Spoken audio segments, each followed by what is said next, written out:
Good morning sa bawat isa. Tayo ay dadako sa pinakahuling bahagi ng ating maikling serye lang naman on what is a healthy church. Ano ba ang isang malusog o matatag na iglesia? Siguro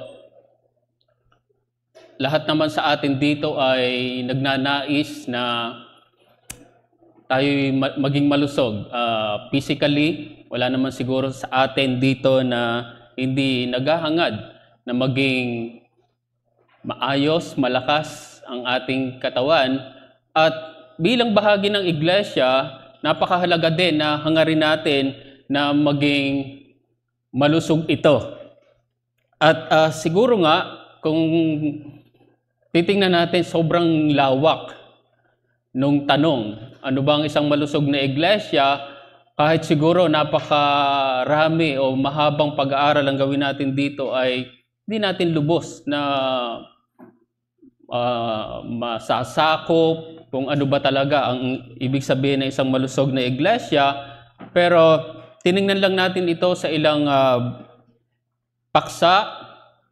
And by way of quick review, again for the last time, yung ating naging first lesson or topic dyan, with the title, Your Christianity in Your Church, the idea there is if you are a Christian, the expectation to you to any profession of faith ay yung ikay maging bahagi ng iglesia.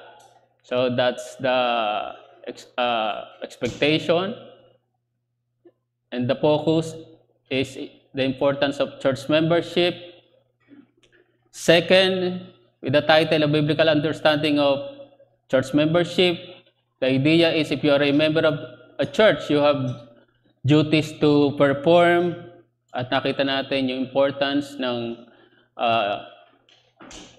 tungkulin o mga tungkulin ng isang bahagi ng iglesia.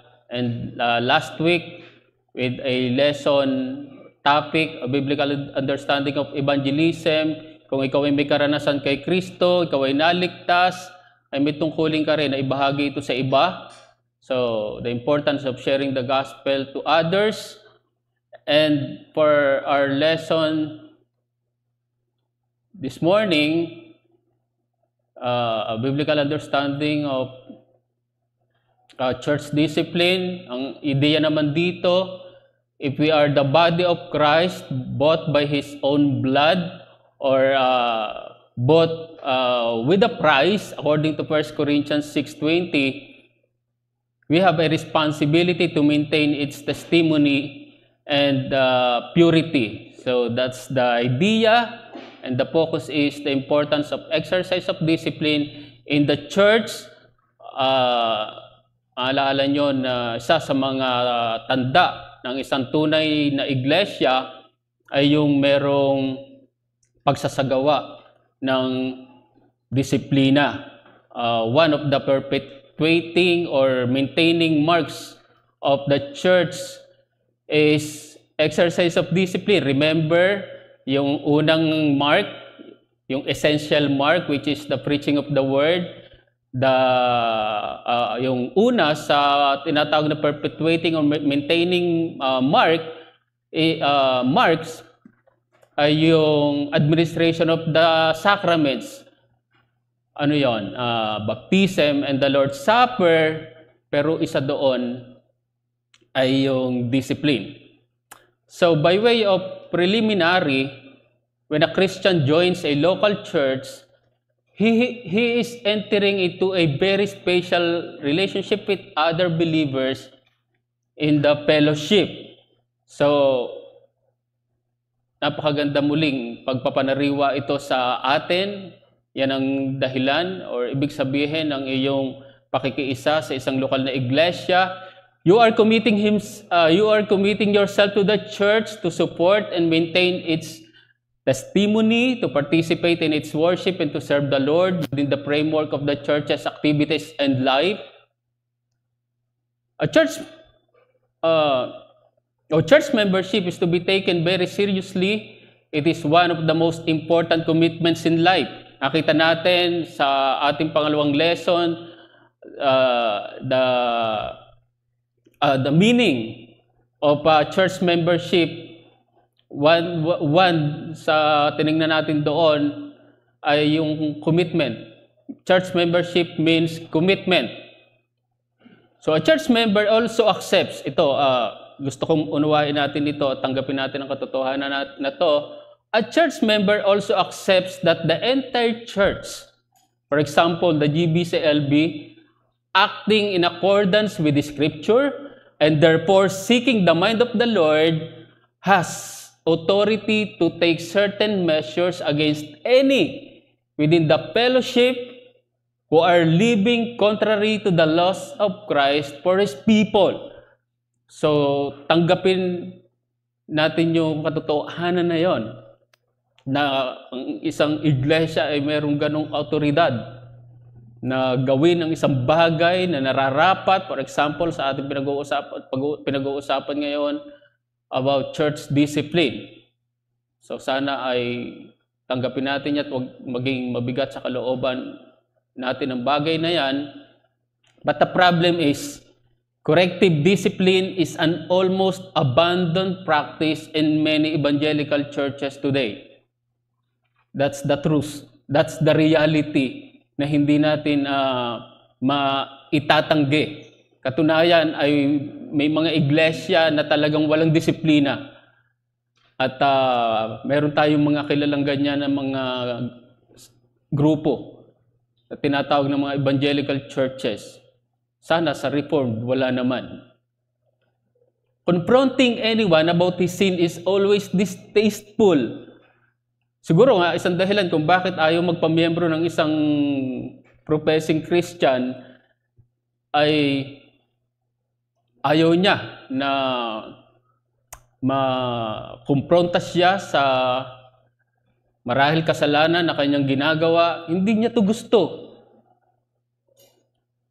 Hindi to ayos o okay sa kanyang panlasa. Abstaining from the exercise of discipline is justified on account of not judging your brother. Ay, sinasabi kasi ng Scripture, you shall not judge so that you will not be judged. So parang in a way, pagka nagdisiplina ka sa isang kapatid na erring, parang ginajudge mo siya. No. Hindi yan ang layunin ng disiplina. Titignan natin yan. Without discipline, the church will ultimately remove its distinction from the world. Kaya nga, ang tinignan nating simpleng focus ay we have a responsibility to maintain its testimony and purity. Kung walang ganon, anong pinagkaiba natin sa mundo?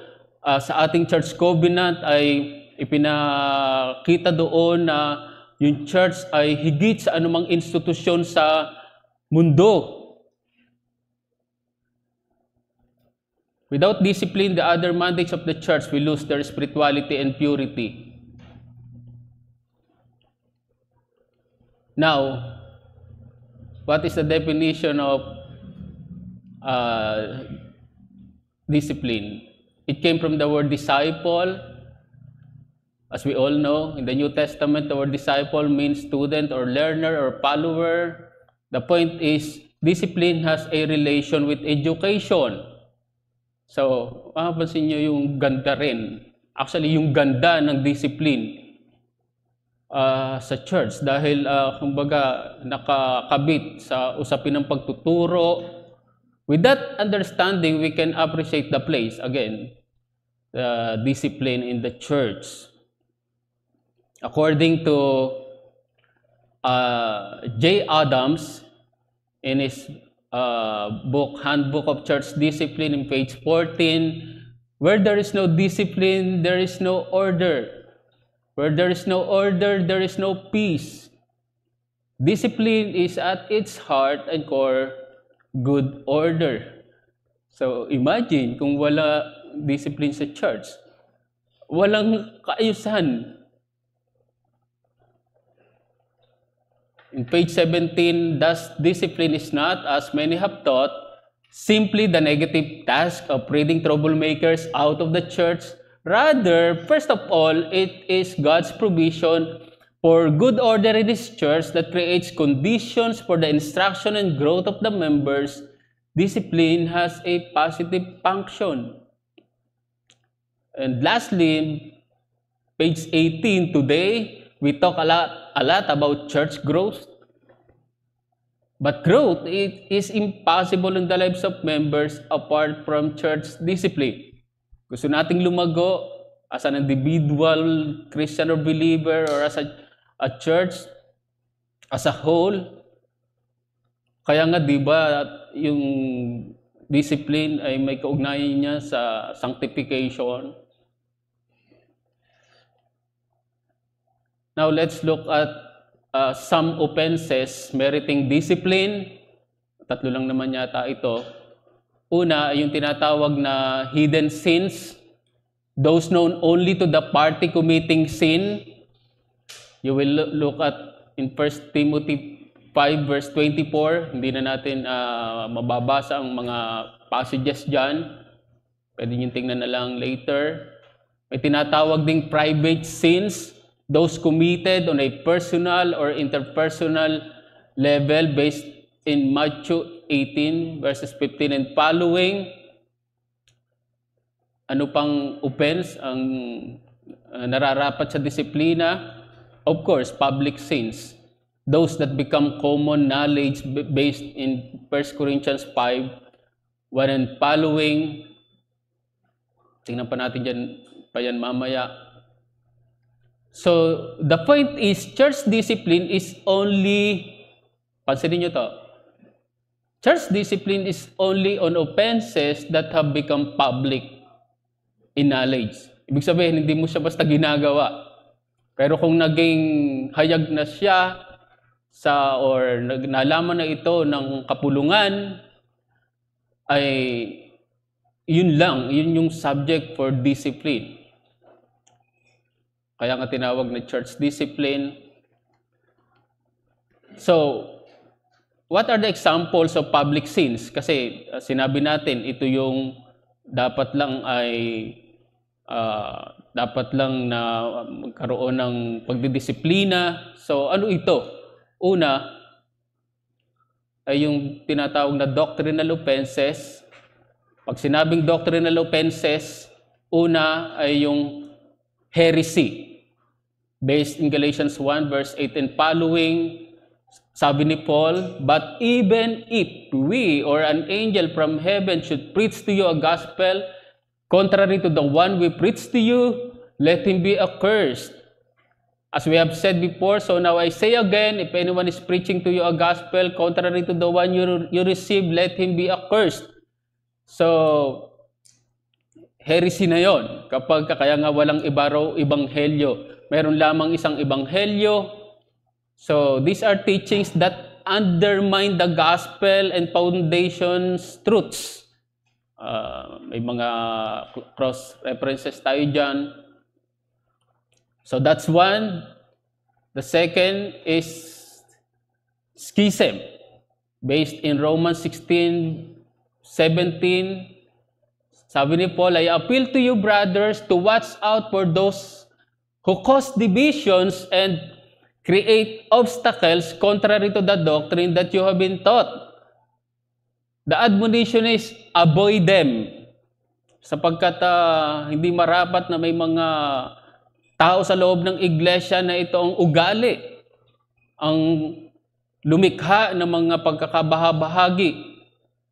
Dahil marahil meron siyang ibang itinuturo or isinusulong. These are teachings that show division from the official teaching.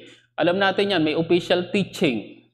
At kung ikaw ay nagtuturo ng iba, ay itong yung kumbaga ginagawa or ang ganda ng mabigat man, pero yan ang sinasabi ni Pablo ay iwasan daw sila.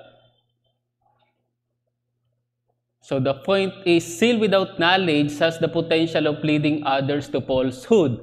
Kaya hindi natin pwedeng hayaan yan sa loob ng iglesia. Number 2 ay yung tinatawag na moral offenses. Ano naman yung moral offenses? Una ay yung family relation.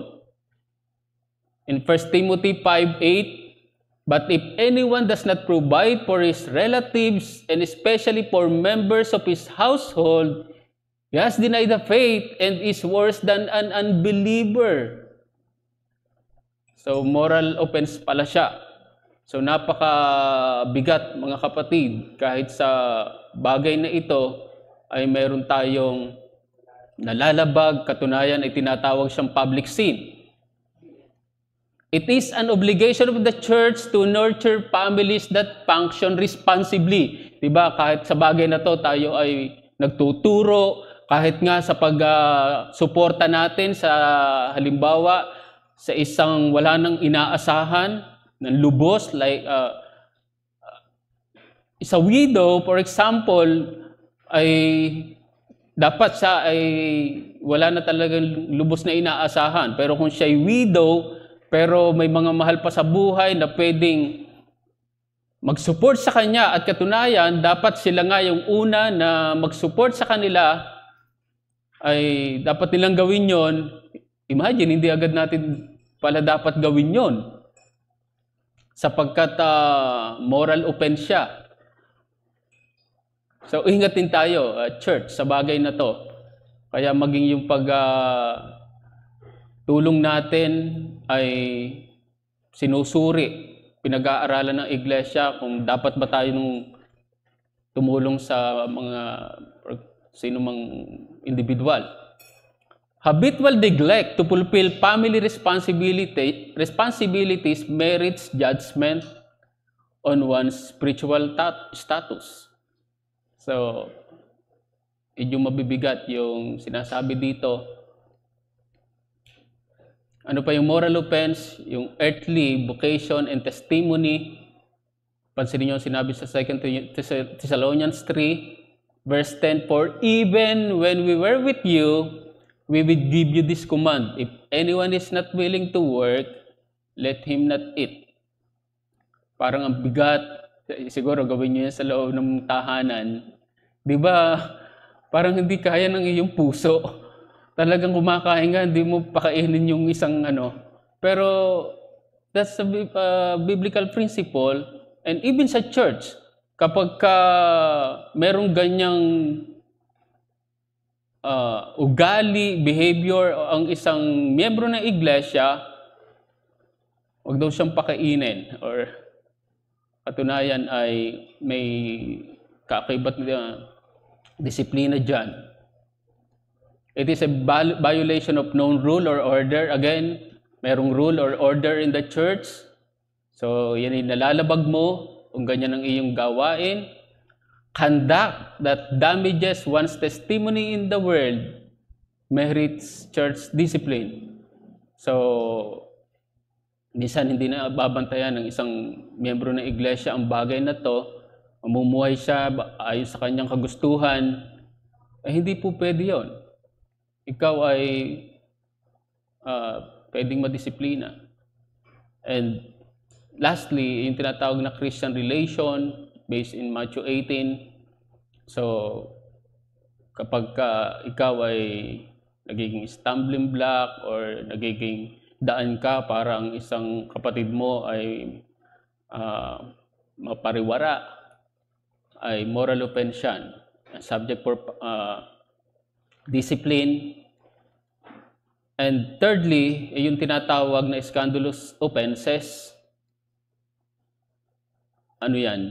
Ilan yan? Una ay yung immoral relationships. Like adultery, incest, homosexual relationship, etc.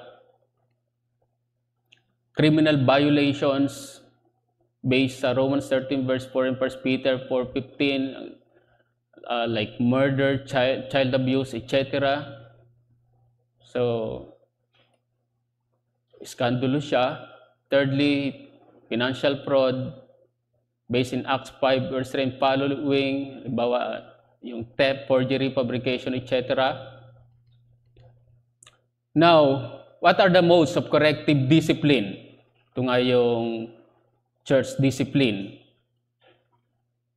First, ay yung tinatawag na arbitrated settlement based in Matthew 18. Sabi dyan, 18 verse 15 to 17, if your brother sins against you, go and tell him his fault between you and him alone. If he listens to you, you have gained your brother. But if he does not listen, take one or two others along with you, that every church may be established by the evidence of 2 or 3 witnesses. If he refuses to listen to them, tell it to the church. And if he refuses to listen even to the church, let him be to you as a Gentile and a tax collector. So may mga steps yan. Unang step, dun sa una nga ay yung confrontation between the offender and the offended parties. Private, between you and him alone. Kakabalik-baliktad lang nga yan kuminsan, pero dapat ganyan. Yan yung unang hakbang na dapat mong gawin. Second step is arbitration of the contending parties with 2 or 3, presumably elders or wise arbiters, based in 1 Corinthians 6 verse 5. Sinabi ni Pablo, wala man lang ba sa inyo na pwedeng mag-ayos ng inyong problema? So talagang kinukundina sila ni Pablo, at dapat meron din ganyan sa church, hindi lamang elders. Only when there is no repentance does the church become involved. So that's the third step. Nangyayari din yan, yung magsisi, so dinadala sa iglesia. The point is, every step in the process is meant to reconcile the parties, except when there is no repentance. That's why there is excommunication. Second mode is the so-called public rebuke. In 1 Timothy 5:20, sabi ni Paul, as for those who persist in sin, rebuke them in the presence of all, so that the rest may stand in fear. So, mapapansin nyo yung kahit yung pagsaway sa isang erring brother or sister ay meron siyang magandang bunga o naidudulot sa loob ng iglesia, so that the rest may stand in fear. Sapagkat kuminsan, baka sa loob ng iglesia wala nang takot. Ay kung gano'n naman, edi mamumuhay ka na sa kasalanan. The point is, the elder is speaking on behalf of the church to admonish a sinning member or even an elder. So kasama siya, di naman exclusively for member. Ginagawa siya sa congregational meeting. Marami na sigurong karanasan ng church, ng GBC, LB for many years of its existing. So what's the purpose? To pressure the offender and to warn the church. Ginagawa din, sumusulat tayo on behalf of the church doon sa subject member. Kung di pa, ay papadala tayo ng mga arahil kinatawan para to represent the church. And thirdly, third mode is yung tinatawag na limited avoidance. In 2 Thessalonians 3 verse 14 and following, if anyone does not obey what we say in this letter, take note of that person and have nothing to do with him, that he may be ashamed. Do not regard him as an enemy, but warn him as a brother. Ano yung mga kaakibat niya? Ano ibig sabihin ng limited avoidance? May mas makita pala natin. The offense is serious enough for discipline, but not sufficient to deny the offender's Christian faith. So, The point is the church exercises avoidance of limited nature while continuing admonition.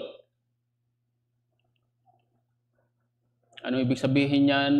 Revocation of certain privileges of membership like voting, Lord's Supper, sa mga ministeryo, hindi siya pinatatayo, pinangunguna, at iba pang kaakibat nito. Suspension of membership for a period of time. And lastly, exclusion from membership. That is removal from membership but may be treated as a Christian. And lastly, itinatawag na, ito na nga, excommunication based in 1 Corinthians 5 verse 1 and following, hanggang 2, it is actually reported that there is sexual immorality among you and of a kind that is not tolerated even among pagans, for a man has his father's wife. Ang bigat nung nangyayari sa loob ng iglesia sa Corinto. Imagine that. A man has his father's wife and you are arrogant.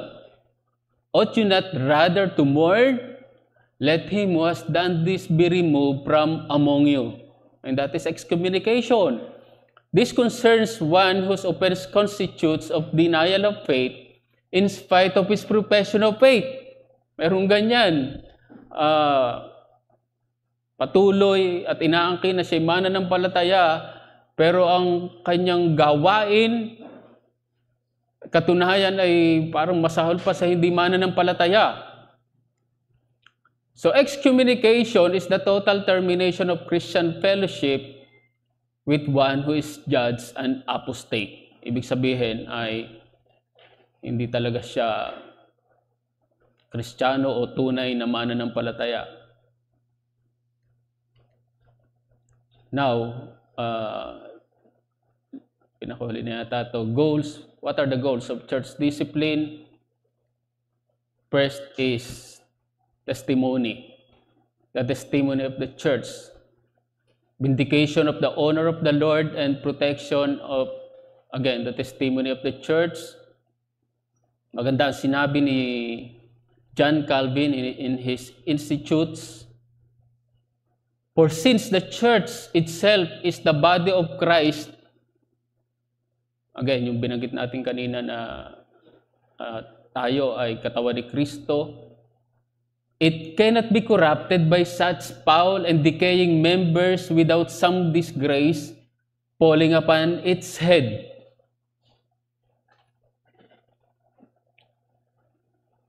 So, hindi pwede nating hayaan na parang tuluyang masira ang kadalisayan ng iglesia, mabahiran, dahil merong ilan na kumbaga ay sumisira.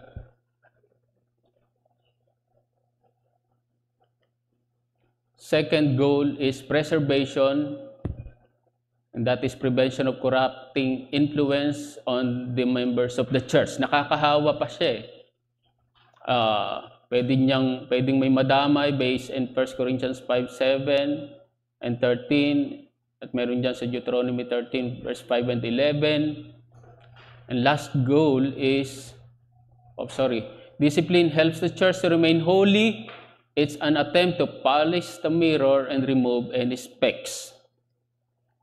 Thirdly and lastly, of course, the restoration. Awakening the senses of the offender for his correction and restoration. Tandaan natin kung kaya may discipline ay dahil may restoration. Kaya kung wala tayong restoration, huwag ka na magdisiplina. That's not the purpose of discipline. So by way of challenge and balance, by way of conclusion and balance in our lesson or topic, church discipline must be exercised soberly by the church and taken seriously by the offender. So it's a good reminder, both sides sa church, dapat ay maging sober naman, maging maingat din. Yan yung mga dapat ay umiral sa iglesia, lalo sa napakasensitibong bagay na ito. Pero dapat ay tingnan din naman ito ng isang nagkakasala na napakaseryosong bagay. Huwag niya itong tingnan na parang wala lang or baliwala lang. Hindi ganon. So, that's our last installment in our very short series. Hindi natin alam sa mga darating na panahon kung magkakaroon pa. Siguro from time to time. Kasi parang napakakaraniwan ng title ng libro ni Deber. Pero sasabi nating napakayaman, or lalo na kung tayo magiging seryoso kung ano ba yung nararapat sa isa, o quote-unquote, a healthy church. Any question po? Any question in our topic about church discipline?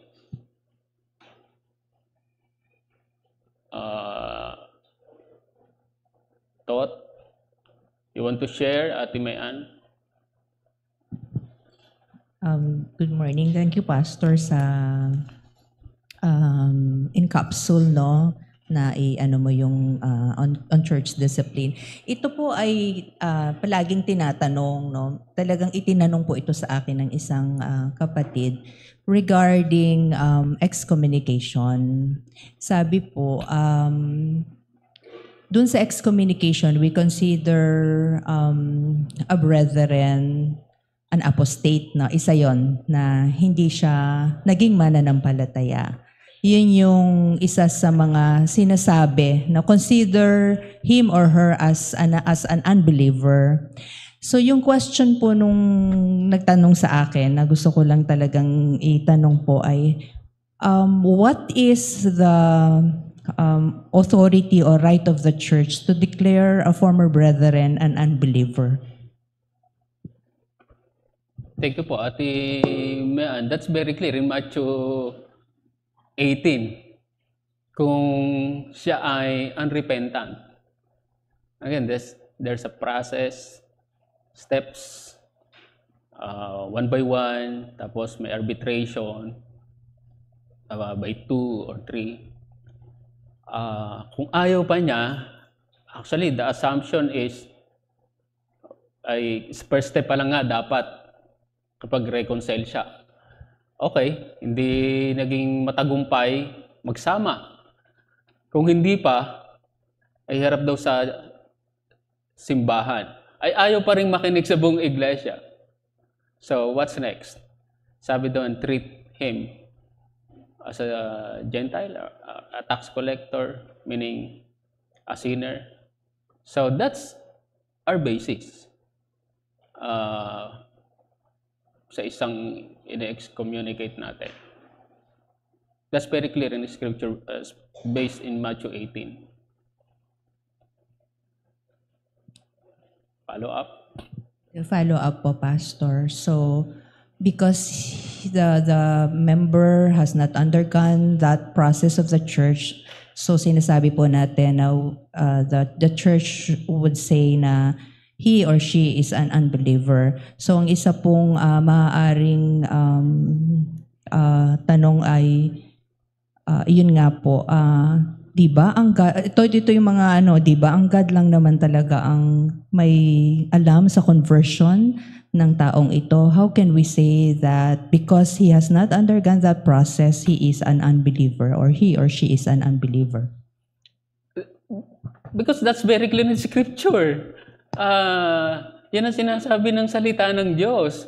So, hindi tayo, kaya nga hindi nga ito panghuhusga eh. Who are we to judge anyone? Any brother or a sister?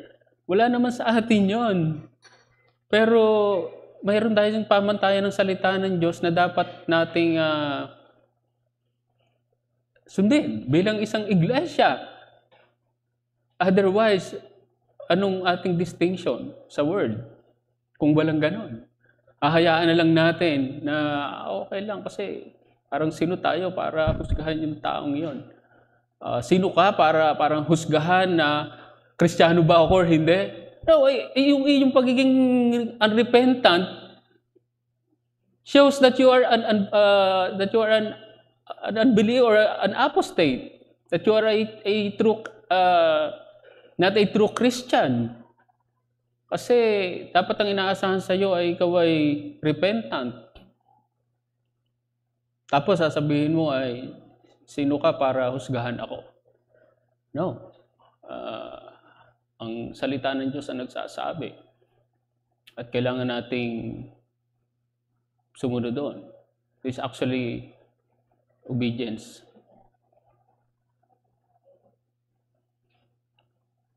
So, siguro follow up again na you say that an unrepentant member will be treated as an unbeliever. What if we downgrade na sige, member ka kasi namin pero unrepentant ka, wag ka na lang maging member ng GBCLP.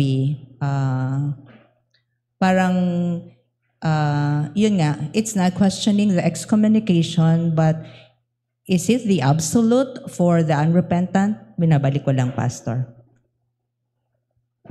Yes.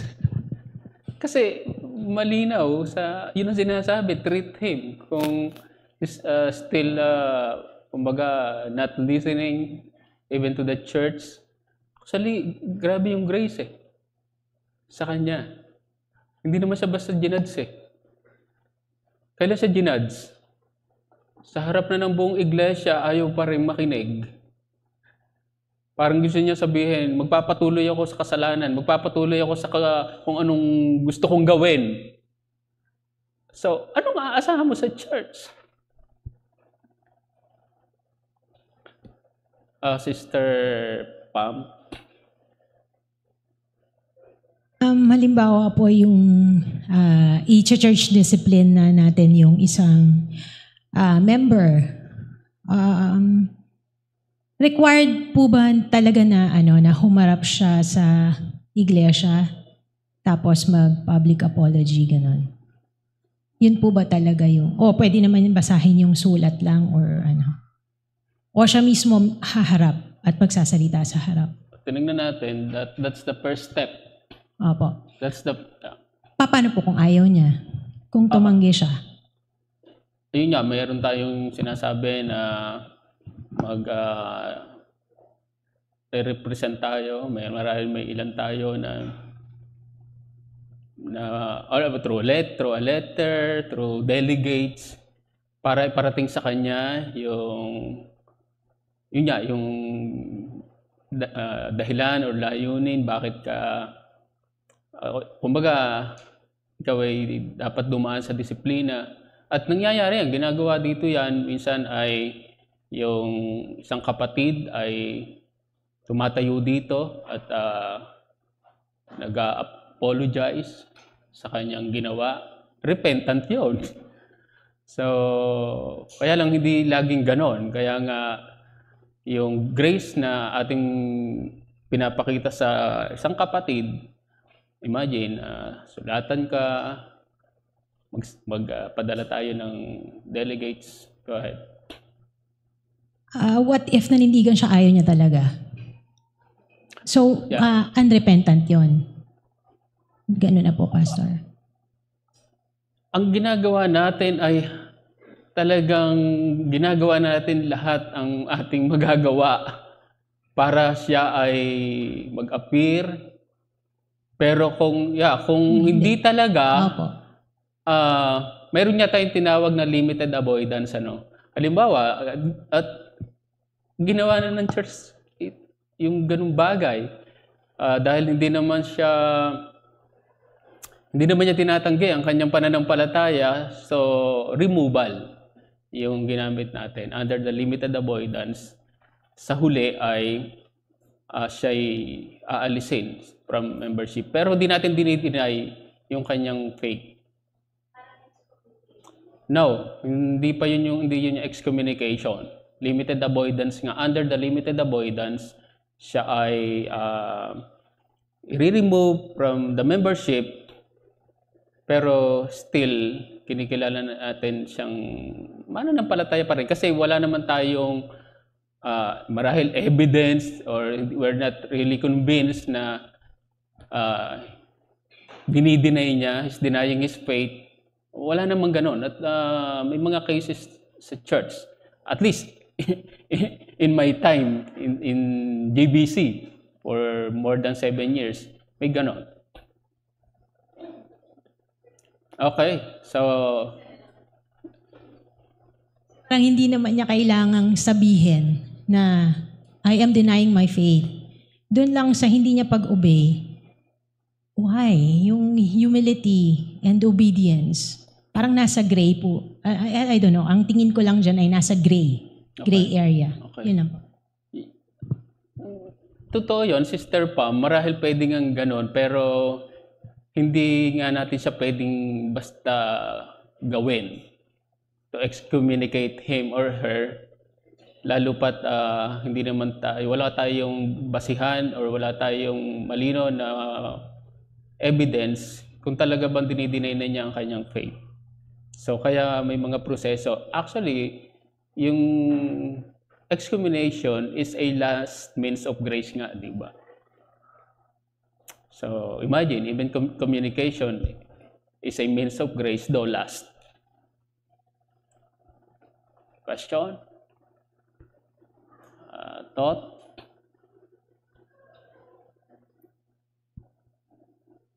Testimony and discipline?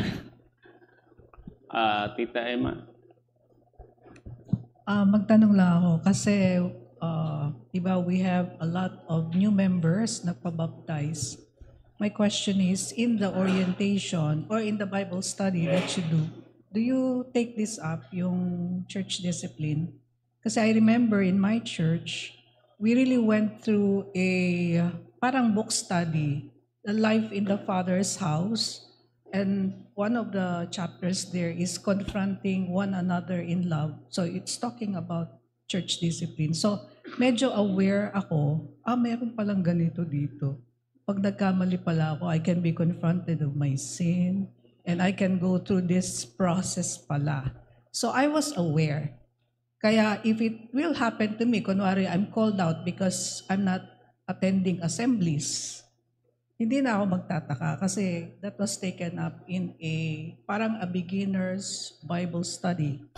So are we doing that also at GBCLB na aware sila of consequences of their actions that may entail church discipline in Okay, the thank you future? po, Tita Emma. Hindi ako masyadong aware kung ginawa yan then, of course, for many years.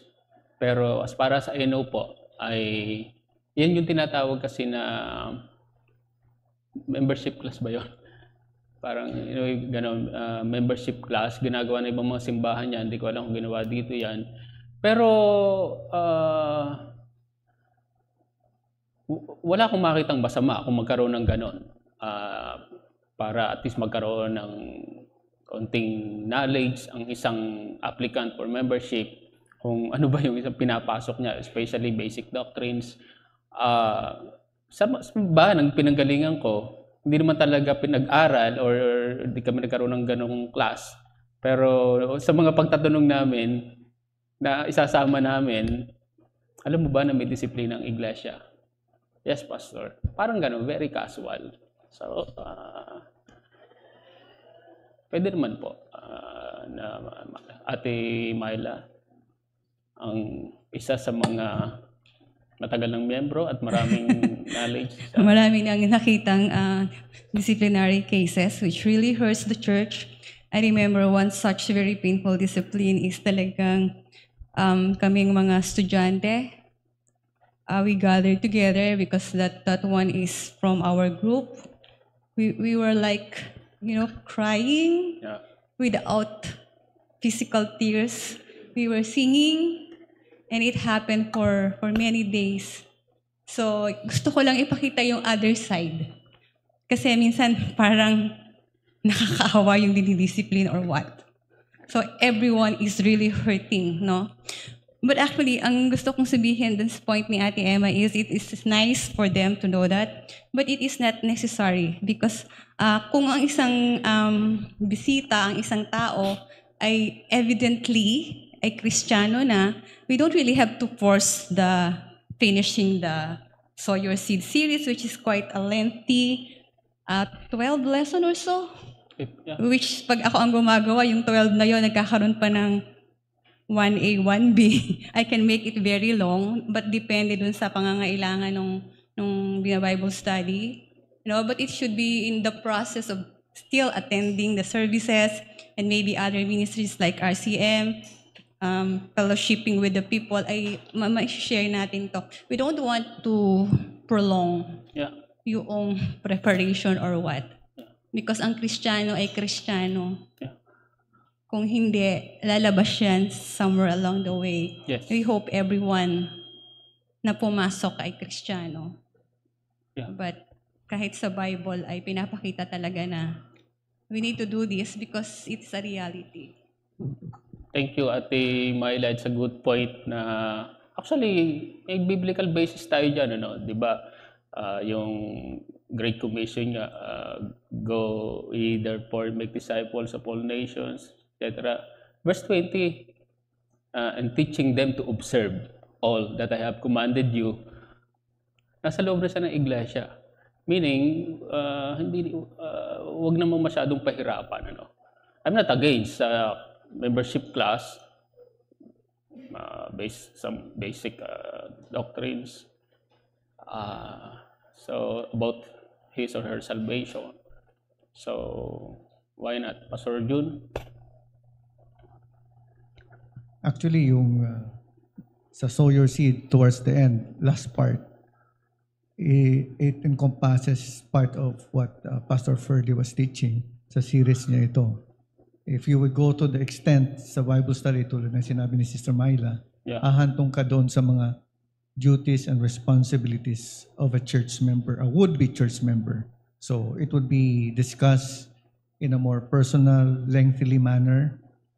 Also, when we interview a candidate for membership, one of the questions we ask is the issue of church discipline.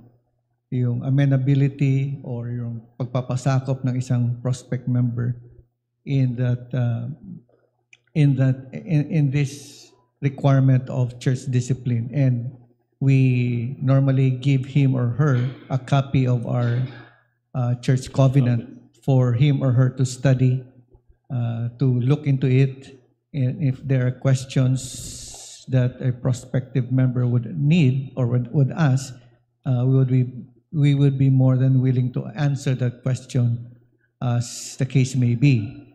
And tulad ng binanggit ni Pastor Ferdy rin, we are also looking into the possibility of having a membership class in the near future, if need be. Yeah. So those are good points, and those are issues that we are considering, and we are hoping and praying that as we look into the needs and concerns of the church, we would be in a better position to address issues,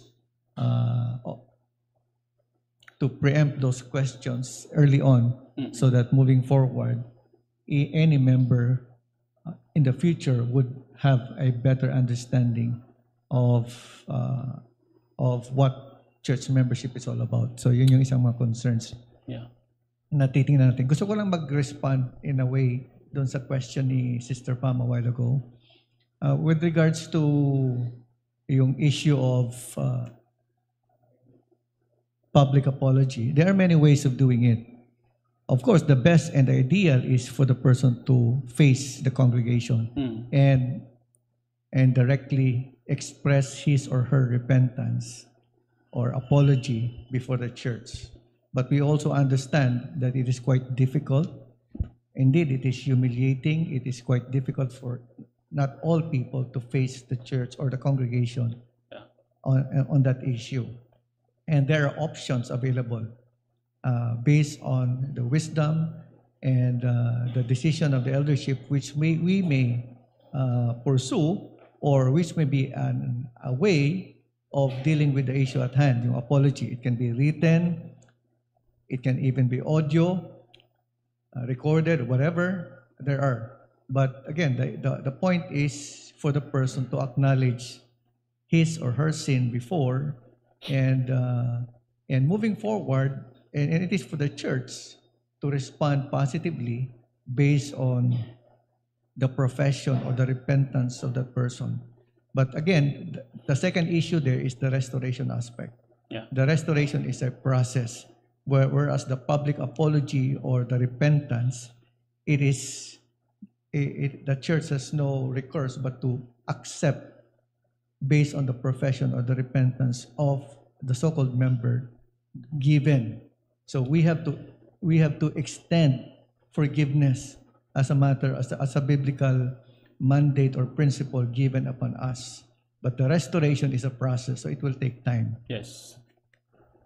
Okay, thank you very much, Pastor John, for good points. Question? Yung sow your seed, if you're familiar, so nandun nga yung mga, kumbaga doon na madidiscuss na yon. Ano, kung aabot kayo doon. So ibig sabihin, aware na rin yung isa na maybe by the grace of God ay mag-come forward siya and kumbaga mag-take siya ng, mag-ano siya ng, yun nga, yung application for membership. So, aware na siya doon. Naalala ko lang, kwento na isang kapatid. Nag-apply na raw siya. Tapos, bigla yata nagkaroon ng preaching, yung pastor. Ang mabigat, patungkol yata sa discipline. Medyo na ano siya. Parang, di ko gaano sure about discipline. O basta patungkol sa isang magiging miyembro. Na-pressure siya. Back out siya.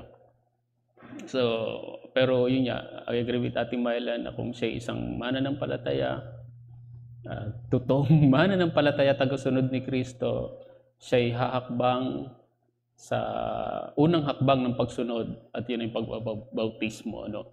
So, sabay Ate Mayan, Ate Myla.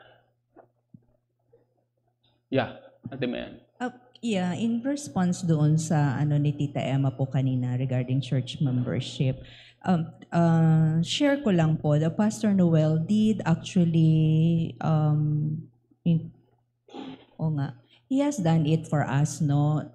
We've been attending the church for, I guess, 2 months already.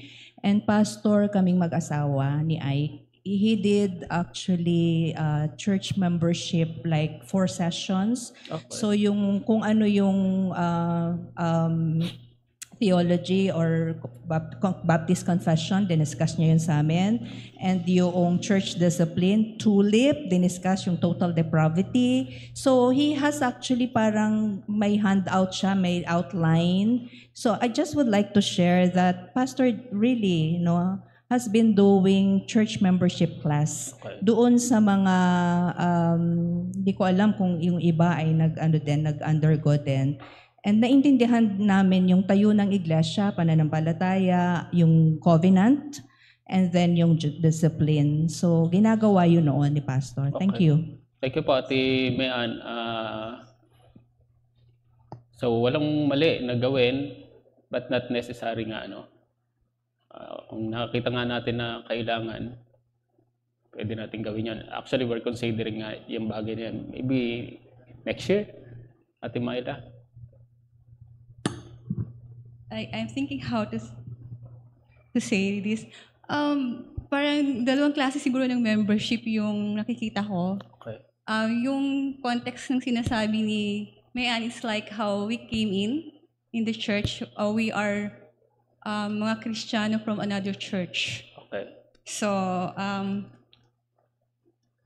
ina-assume na mga Kristiyano kami, but yung membership na pinag-uusapan namin is magmamatter na talaga sa amin kung ano yung iba pang mga doktrina ng church. But yung mga bagong Kristiyano,